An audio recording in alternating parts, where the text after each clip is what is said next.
Let's get after it! Trump wandered into NATO's quiet campsite in Brussels like a big orange bear on a silent night. Everybody was sleeping soundly, having the Obama dream where he tells you everything's all right. And then Trump speaks, and instantly the media and every EU bureaucrat goes from a sound snore to hair on fire, with predictions of total destruction of Western civilization. By breakfast, NATO was a wreck, and we were abandoning the Germans to the Russians. Reminds me of a movie. In a world where many countries aren't paying what they should.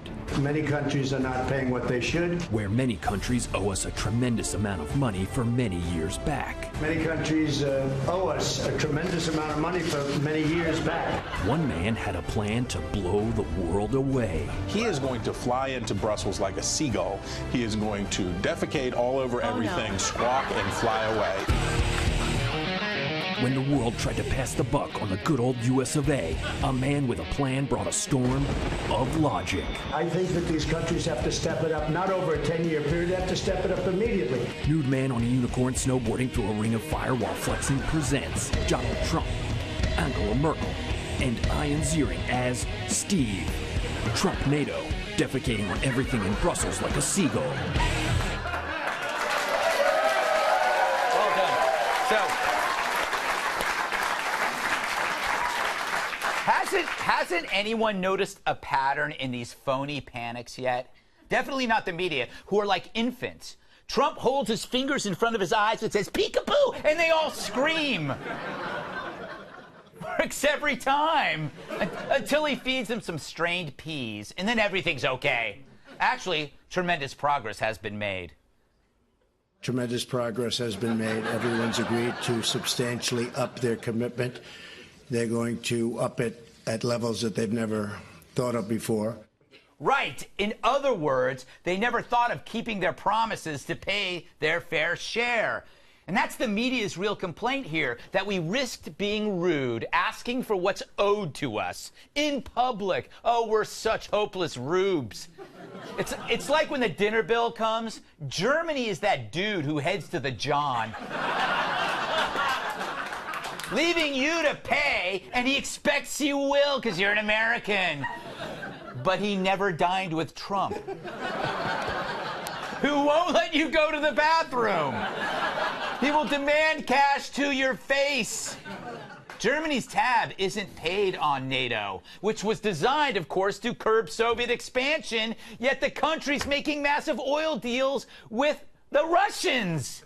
Sorry, I think Trump has a right to call Germany out for skipping out to do lines with Putin.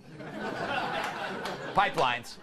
Now, Trump wants everyone to up their defense spending. Why would he do that? Maybe to get them to meet the target they already failed to meet? Could he be, perhaps, a stable genius?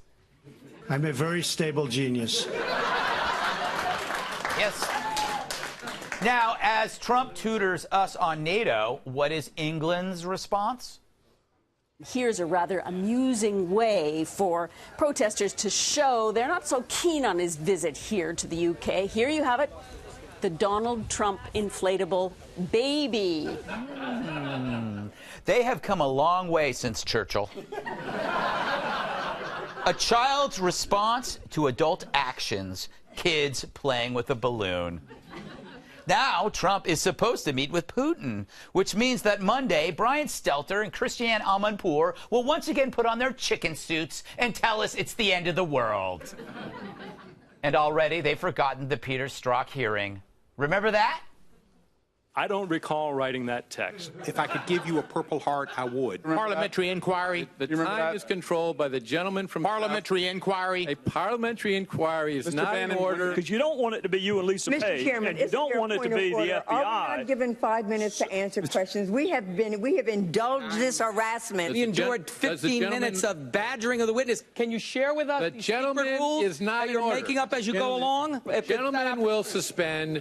If it's so frustrating, answer the question. The gentleman has already answered that question. So now the gentleman from Maryland, Mr. Raskin, is recognized for 5 minutes.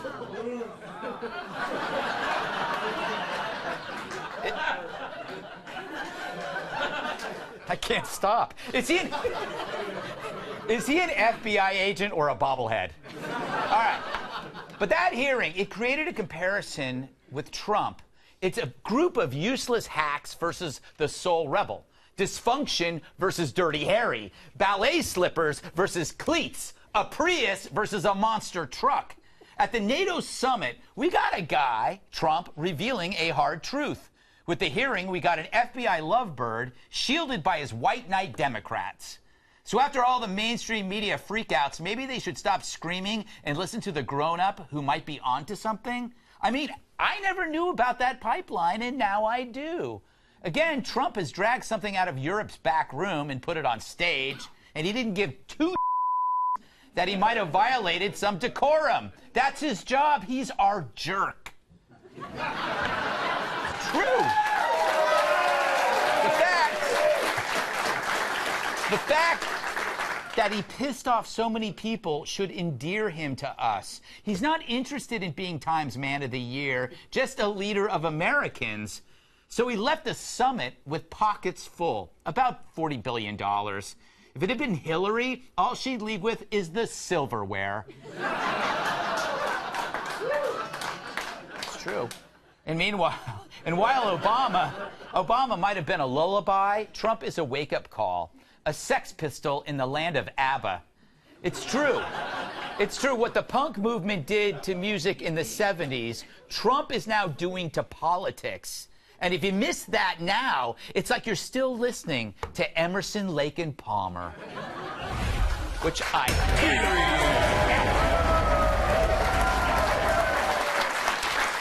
Let's welcome tonight's guest, shall we? He's so sharp he can't hold a balloon. Washington Times opinion editor wearing Sears sucker. Fox News contributor Charlie Hertz. Yeah. Like falling from a tall building onto hard cement, he'll crack you up. Comedian Joe Mackey. She's mopey but never dopey. National Review reporter Kat Tibb. He once tripped over the Great Wall of China. Former WWE superstar and my massive sidekick, Tyrus. Charlie, has Trump ruined the entire world order? Yes, and thank God. Yeah. But you hit all of it so well in that monologue. I mean, it's amazing. The guy, people say that, oh, he doesn't like NATO. He's trying to undermine NATO. He wants to attack our allies. But all the evidence that people put forth for why he hates NATO and why he wants to undermine our allies is actually evidence of the exact opposite. Mm-hmm. He's trying to get more money for NATO. Right. He's trying to get support for NATO. And the thing about the pipeline is a perfect example where this is a guy he's not afraid to talk about anything. Mm-hmm. And he really does educate people about it. And it is important. I think it's vitally important to understand that Germany is spending money to basically finance this great, huge enemy that we're all worried about. Exactly. Exactly. And while the whole point of NATO was to protect ourselves against the people they're actually funding. Exactly. And then their heads explode when Donald Trump calls them out on it. I know. It's crazy. Tyrus. There are people who see Trump as a jerk, and we get that. I mean, there's people that see you as a jerk. I mean, I don't know any of them. Yes. Better not ever get hold of my texts and make me get in front of Congress. That would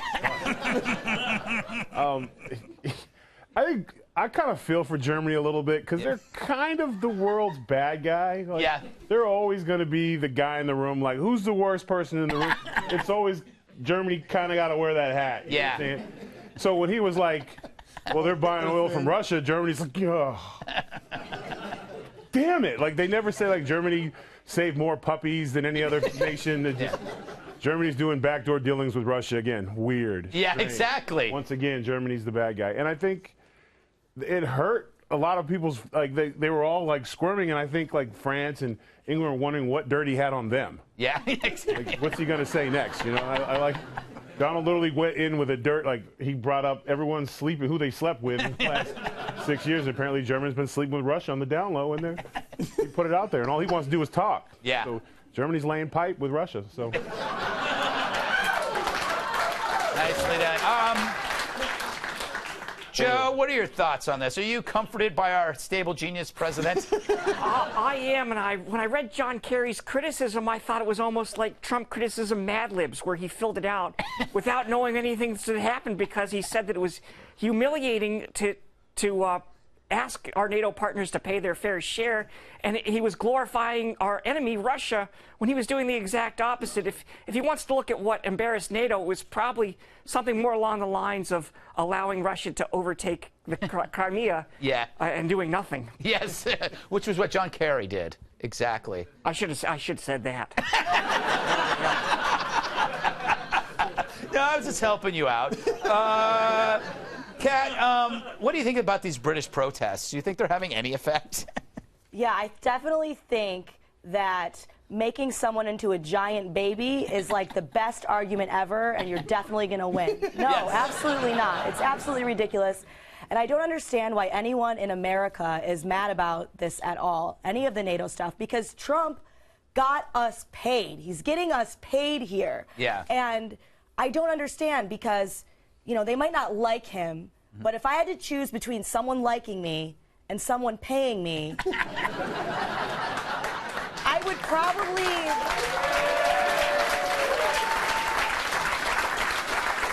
I mean, I would probably choose them liking me because I'm like desperate for self-approval. But I understand that the right choice would be to choose the money. So I'm glad that that's what President Trump's done on our behalf. I believe I have paid people to like me. Yes, yes. In some countries where it's legal. And the other thing is that, you know, what is it? Why do the British have such a hard time with American sovereignty? We settled this once before. Yes. And kind of won. Yeah, exactly. It's such a stereotype, though. It's the ugly American coming to the snooty elite Europeans and turning the table over, but the problem is we're always kind of right. I guess. As Winston Churchill said, we always, Americans always do the right thing after exhausting every other possible option. Mm-hmm. That's a good way of putting it. Who said that? Winston Churchill. Who's he? He was the model for the baby protest. Oh, I'm lying. I don't care who you have playing them; they all have to wear a pillow. Am I right? Like, Joe, I want a last word from you. I kind of think that it's important to have a jerk for a president because it's like having an a-hole lawyer in court. Like, I mean, if America is a defendant in court, you don't want a nice guy. You want somebody who's like, you know, going to go out there. Like, you don't want your lawyer to be liked by anybody. You don't even want to like your lawyer. Well, maybe that's why so many people keep saying it's so bad, because they actually like what he's doing, but they don't want the blame. I do that. That's it. Yeah, you want somebody else to take the blame. we want to be good cop, and he's bad cop. Exactly.